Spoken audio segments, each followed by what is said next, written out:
Mesdames, Messieurs, bienvenue au Flash sur Reflet d'Afrique Télévision. Au Cameroun, dans un communiqué signé le 10 janvier 2022, le ministre d'État, ministre des Enseignements supérieurs, le professeur Jacques Famundongo, a annoncé que le paiement de la location relative à l'escompte d'affectation spéciale pour la modernisation de la recherche universitaire correspondant au 4e trimestre de l'exercice 2021 par bulletage débutera le jeudi 13 janvier 2022.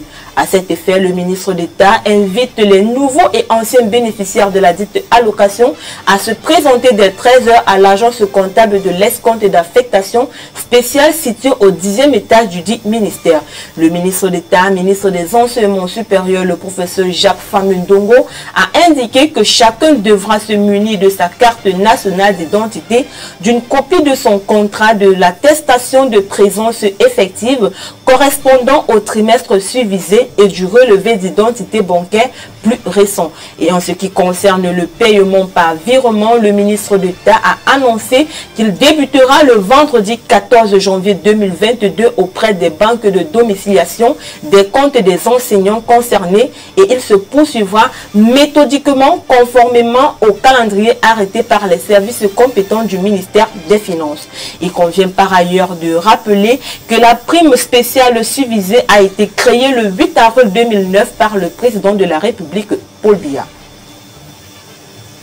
De la période allant de 2018 à 2020, le Cameroun a pu faire des économies de 44 millions de dollars, soit environ 25,48 milliards de francs CFA, grâce à son dépôt de gaz liquéfié à Bipanga dans le sud. Il faut dire que cette économie s'explique par la diminution des importations de gaz de pétrole liquéfié, GPL, communément appelé gaz domestique, et une augmentation de la production. Mis en service en 2018, le dépôt de Bipanga a permis une production de 2 millions de bouteilles de gaz domestique en 2019 et a contribué à l'approvisionnement national en GPL à hauteur de 8 millions de bouteilles chargées en 2021. Il faut relever que depuis l'entrée du Cameroun dans le cercle des pays producteurs de gaz naturel liquéfié, une partie de sa production est faite sur place, ce qui permet d'approvisionner les ménages. Et pour satisfaire la demande locale en gaz domestique, le pays est alors obligé de recourir aux importations. Élu en novembre 2021, le président capverdien José Maria Neves a effectué sa première visite officielle en Angola. Selon le chef d'État capverdien, l'Angola est un partenaire qui a su apporter une grande contribution au développement de son pays, tant au niveau économique que commercial.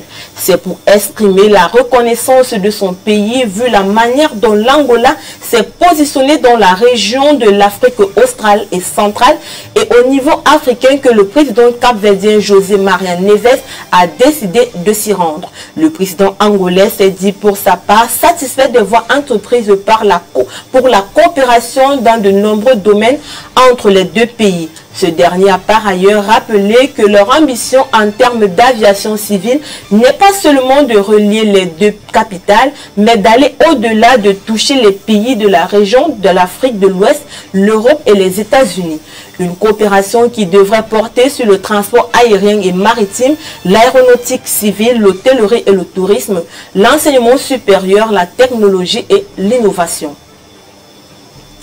Suite à une attaque aérienne meurtrière contre un camp de déplacés dans la région du Tigré, les organisations humanitaires ont suspendu leur activité dans la zone de Dédébi. Selon les informations préliminaires d'OCHA, l'attaque contre le camp de déplacés de la ville de Dédébi a fait de dizaines de victimes civiles, dont des décès. Pendant que les rebelles tigréens accusent le gouvernement d'avoir mené une attaque de drone ayant tué au moins 56 personnes, le porte-parole du Front de libération du Tigré, TPLF, a affirmé sur Twitter que c'est l'armée érythréenne qui a soutenu les forces gouvernementales éthiopiennes contre les rebelles et l'a accusé de commettre des atrocités et d'avoir lancé des attaques contre les combattants dans le nord-ouest du Tigré. Il a accusé l'Érythrée de chercher à saboter tous les efforts de paix dans la région, soi-disant pour protéger l'unité de l'Éthiopie. Étant impossible de vérifier ces affirmations de manière indépendante, car l'accès au Tigre étant restreint et les communications coupées dans cette région, les partenaires humanitaires ont décidé de suspendre leur activité dans la zone en raison des menaces continues de frappes de drones. Il faut dire que ces attaques ont eu lieu au moment où le gouvernement éthiopien avait annoncé l'amnistie de plusieurs hauts responsables du TPLF et d'autres dirigeants de l'opposition après un appel à la réconciliation nationale lancé à l'occasion de la célébration de Noël orthodoxe par le Premier ministre Abiy Ahmed. Le coup d'envoi de la première journée du groupe B de la CAN Total Énergie a été lancé au stade de Bafoussam-Kwekong dans la timidité. La première rencontre du groupe B qui opposait les Lions de la Teranga du Sénégal aux Warriors du Zimbabwe n'a pas traîné grand monde.